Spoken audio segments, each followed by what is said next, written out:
गांव में भूरा की शादी बड़ी धूमधाम से होती है। रेखा नाम की सीधी साधी नेकदिल लड़की उसकी पत्नी बनती है। शादी के 3 साल बाद उनके घर एक बेटी जन्म लेती है। अब बेटी 2 साल की हो चुकी है। उसकी किलकारियां भूरा और रेखा की जिंदगी की सबसे बड़ी खुशी हैं। भूरा दिन रात खेतों में मेहनत करता है, मगर उसके दिल में एक सपना पलता रहता है। मेरी बेटी बड़े स्कूल में पढ़े, अच्छी शिक्षा पाए, ताकि उसकी जिंदगी मुझसे बेहतर हो। लेकिन गांव की कमाई इतनी नहीं थी कि वह इस सपने को पूरा कर सके। एक दिन भूरा ने रेखा से कहा, रेखा, अब समय आ गया है कि हम गांव से शहर चलें। वहां मैं मजदूरी करूंगा, फैक्ट्री या किसी और काम में हाथ बटाऊंगा, लेकिन अपनी बेटी को बड़े स्कूल में पढ़ाऊंगा। रेखा थोड़ा चौंकी। गांव छोड़ने का दुख उसकी आंखों में साफ दिख रहा था, लेकिन वह जानती थी कि भूरा का दिल अपनी बेटी के लिए कितना बड़ा है। उसने मुस्कुराकर कहा, अगर ये तुम्हारा निर्णय है तो मैं भी तुम्हारे साथ हूँ। बेटी की पढ़ाई के लिए हम दोनों मेहनत करेंगे। फिर एक सुबह भूरा, रेखा और उनकी नन्ही बेटी अपना थोड़ा सा सामान बैलगाड़ी में रखकर शहर की ओर चल पड़े। पीछे रह गया गांव का आंगन, खेत और बचपन की यादें, और आगे था एक नया सफर। वह जैसे ही शहर पहुंचा, एक कच्ची बस्ती में छोटी सी झोपड़ी किराए पर ले ली। झोपड़ी बहुत छोटी थी। बारिश में छत से पानी टपकता था और गर्मी में अंदर सांस लेना भी मुश्किल हो जाता था। लेकिन भूरा के दिल में एक ही हिम्मत थी, यह सब मेरी बेटी की पढ़ाई के लिए है। वह सुबह सुबह काम की तलाश में निकलता और देर शाम थका हारा लौटता। मगर शहर के चालाक लोग सीधे सादे भूरा को धोखा देते।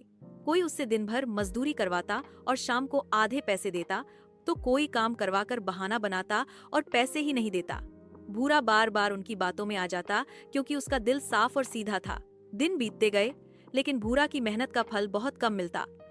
वह रात को अपनी बेटी का चेहरा देखकर सोचता, इतने थोड़े पैसों में मैं उसे बड़े स्कूल में कैसे पढ़ाऊंगा? क्या गांव छोड़कर मैंने सही फैसला किया था? उसकी चिंता दिन प्रतिदिन बढ़ने लगी।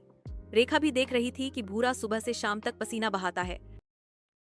पास ही रहने वाली एक बूढ़ी महिला ने भूरा और उसकी पत्नी की परेशानी को समझा और उनकी मदद करते हुए उन्हें एक माली का काम बताया। दोनों पति पत्नी बगीचे में माली का काम करने लगे। वे काम करते करते अपनी छोटी बेटी को भी साथ ले जाते और वहीं उसे खिलाते पिलाते रहते। इस तरह से 2 साल बीत गए। अब उनकी बेटी 5 साल की हो गई थी। इस बीच भूरा ने कुछ पैसे भी जोड़ लिए थे। अब भूरा अपनी बेटी का एडमिशन कराने के लिए स्कूल जाता है। भूरा अपनी बेटी का एडमिशन कराने निकला। रास्ते में उसे बड़े बड़े स्कूलों की ऊंची ऊंची बिल्डिंगें दिखाई देती हैं, लेकिन उसके मन में तो और भी बड़े स्कूल का सपना था। आखिरकार उसे एक बहुत बड़ा स्कूल दिखता है और वह हिम्मत करके अंदर चला जाता है। एडमिशन रूम में पहुंचकर भूरा टीचर से बात करता है। टीचर उसे स्कूल की 30,000 रुपए की फीस बताते हैं।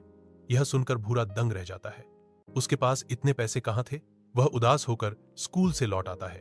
घर पहुंचकर वह अपनी पत्नी को सब कुछ बताता है। पत्नी सोच में पड़ जाती है और फिर अलमारी से अपने गहने निकालकर भूरा के हाथ में रख देती है। वह कहती है, इन्हें बेच दो और हमारी बेटी का एडमिशन करा दो। हमारी बेटी पढ़ेगी तो यही हमारे लिए सबसे बड़े गहने होंगे। पत्नी की बात सुनकर भूरा की आंखें भर आती हैं। अगले दिन वह गहने बेचकर पैसे जमा करता है और स्कूल जाकर बेटी की फीस भर देता है। अब उसकी बेटी रोज स्कूल जाने लगी है।